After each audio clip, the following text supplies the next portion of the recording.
we'll do, let's see here. We'll do my, let's do my thing, and then we can, I think that'll, with the pacing, it'll work well. We're talking about extending trust. And this was a reading from The Speed of Trust. It's under readings. Hopefully you had a chance to read it. If you haven't, please do. Because this has been a huge topic, a huge theme that has come out in, when we talked about 5 roles, trust is a huge issue. And how do we create a culture of trust? And how do we extend trust? And so that's what we're going to be talking about today. So the whole purpose behind this little discussion is going to be helping you guys identify ways that you can extend trust to other people better, in more effective ways. And maybe how do you, and that could be, choose your context. It could be at home, it could be, with a spouse, a significant other, at work. Think about all your contexts and how you can create that environment of trust by extending trust, by you extending trust. And so that's kind of the objective. I didn't bring my clicker, so maybe I have it in there, but it's okay. I'll click. So this is what we want you to think about. I kind of stated an objective, but at the end we kind of want to hear how you internalized this. And this is posted on Canvas, this whole presentation, so you don't need to necessarily copy down what's here because it's there for you. But the whole idea of extending and receiving trust, and then also just anytime Rob and I get up here, we want you to think about how we facilitate, what we do to facilitate. We have our own styles, and here's a part where I want to insert a comment about style. It's not related to trust, but it's extended, or it's related to each one of us. I like to say a phrase, let's not confuse style with substance. We often have leaders that are different, or maybe we've had a leader and then there's a leadership change. Or even in a household, you've got a different parent who has different parenting styles. It doesn't mean that the substance is any less because it's a different style. And so Rob has his style, I have my style, each one of you has your style. It's not lesser or greater, it's different. So let's not confuse style with substance when we're doing things. So with that, some of the underlying assumptions. Who'd be willing to read that off of the screen? I know my eyes sometimes hurt whenever I read off of it. Tyson, go ahead, please. Most people are capable of being trusted, want to be trusted, will run with the trust extended to them, and need to be smart. Okay, do you guys, when thinking about trust, do you guys believe that, those points? Yeah, correct.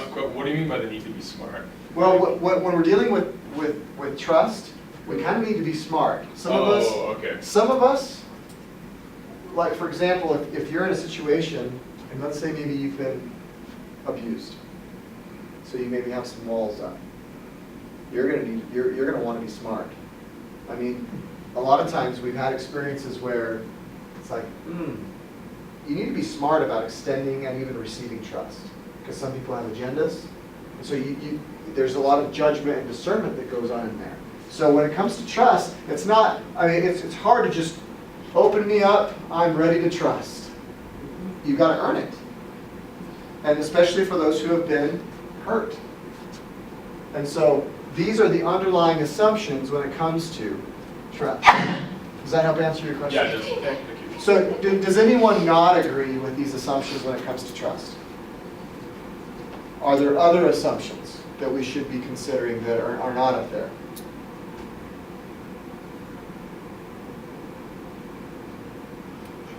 What it is that you're trusting them with? Okay? Expand on that. What do you mean? How is that an assumption? To help us explore that a little more. If it's really personal, like something you don't want out there, and you have to trust someone, like probably keep it like within your family, and trust that they're not going to talk about it. But if it's like, oh, I have a crush on someone, that's probably gonna get out there some way, form or another, whether someone's overhearing you talk about it or anything like that. So you just, not only do you need to be smart, but like you need to understand like where and when you need to talk to them about it. Excellent. I think that's a great point, and we could, you could add that, but it's the setting. I mean, there are things that I would trust a spouse with that I don't need to share with Rob. I just don't need to share with him. So I mean, the setting is important. So that's a good assumption, that we don't always need to be just totally, here, just open me up and I'm going to give you everything that's in my mind, whether you like. It's like TMI, Don't want to know. Yeah, don't want or need to know that. Are there other assumptions that we're not considering? Okay. If there are, then please bring them up, okay? And here's an important principle as well.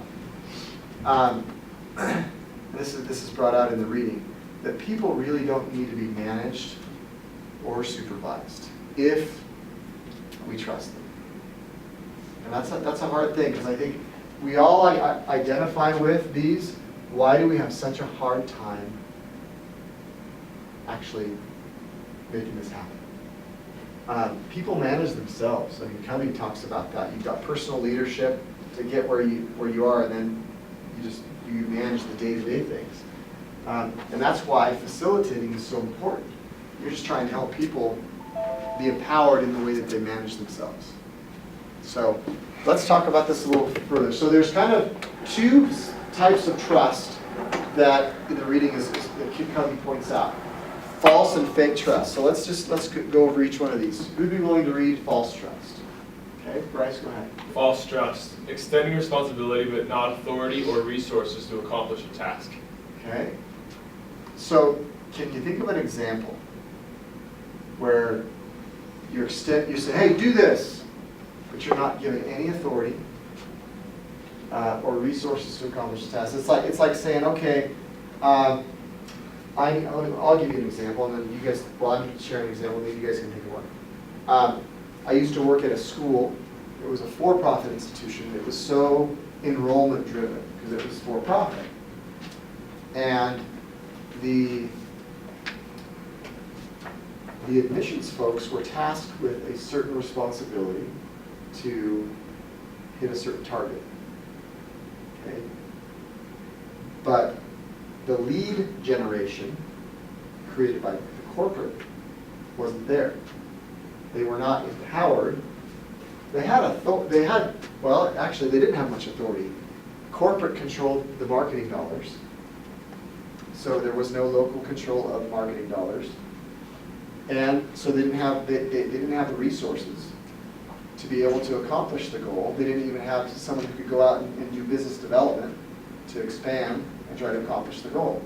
But they had this goal, and they were measured by that goal, and if they didn't hit their measure, they had 1, 2, 3 strikes, they were out. They would lose their job. It was that high stakes type of setting. They weren't given much authority, and they definitely weren't given the resources. The corporate infrastructure was not in place to help them be successful. And so it's like, yeah, I've hired you to do a job, but there's a false sense of trust because there was limited authority and very few resources. That's an example of false trust. I'm hiring you to do a job, I expect you to do it, and yet I'm not empowering you to do it. Can you think of any examples that you've experienced where false trust was given to you? Brittany? When I started working at Old Navy for the holidays, they would teach us how to do it, and then they would tell us to go do it, and then they would have someone go back and redo it. Yeah, so it was kind of like, we're teaching you, and we trust that you're going to get it done, but at the same time, we're just going to do it over anyways. Is that false trust, or might that be a little bit of There you go. of fake trust? Because that really actually is a good example of kind of this idea of fake trust. It's like, say, yeah, I want you to do this, and then you go back in, or you're either hovering, Yeah. or you're micromanaging. I guess it's supervising. Because you just don't trust them. Okay, so now with those two definitions up, can you think of any other times where yeah, the hands are going up. Okay, we'll go Amber and then Tyson. I know that when I was the kitchen manager at Wingnuts, that my responsibility was every Sunday and every Thursday to put in the order.